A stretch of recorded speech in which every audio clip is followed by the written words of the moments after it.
by the charity Refuge today, highlighting them as the forgotten victims of domestic violence. Where are you going to wildlife? Right now? No, don't.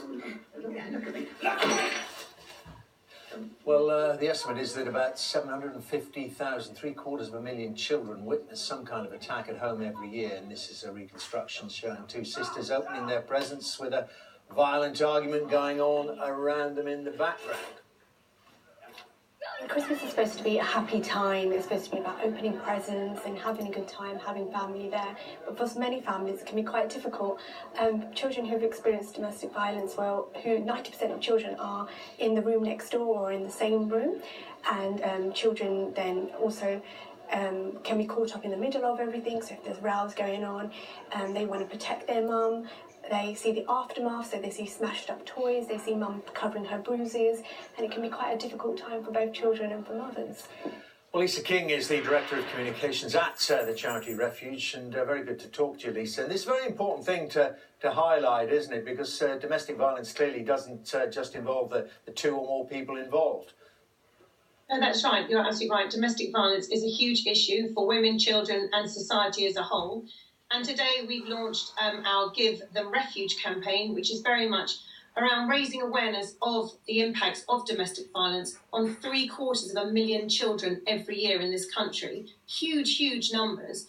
And we're very keen for as many people as possible to understand that children are also resilient, and given the right support with specialist services such as those that Refuge runs, children can rebuild their lives and overcome the trauma. So it's very much about raising awareness of this issue, but also directing people to Refuge and also urging them to support Refuge in these times of financial challenges and support us so that we can continue to offer specialist life-saving services to 3,300 women and children on any given day. And how do you get, though, to the children to offer that therapy? Just thinking it through, they're likely to bottle it up, aren't they, and be pretty scared of talking about it to anyone else.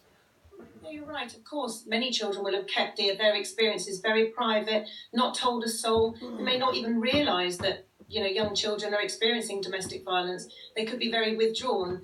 But that's the point about specialist services and coming to Refuges, that we have teams of experts who are there to unlock and talk about the experiences. And yes, it does take a little bit of time, but if children feel safe and supported and they know that their mothers are also safe, then that process can begin and some really important life-changing work and support can take place.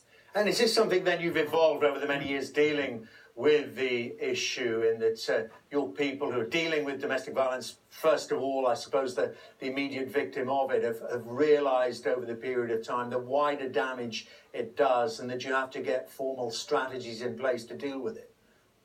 Yeah, absolutely. Refuge has been running life-saving services for 44 years, and we've pioneered children's specific services during that time. So we take the issue of children very seriously, and given that 2/3 of the residents in our refuges at any given time are children, there's a huge demand, and so this campaign is vital to raise awareness of their needs.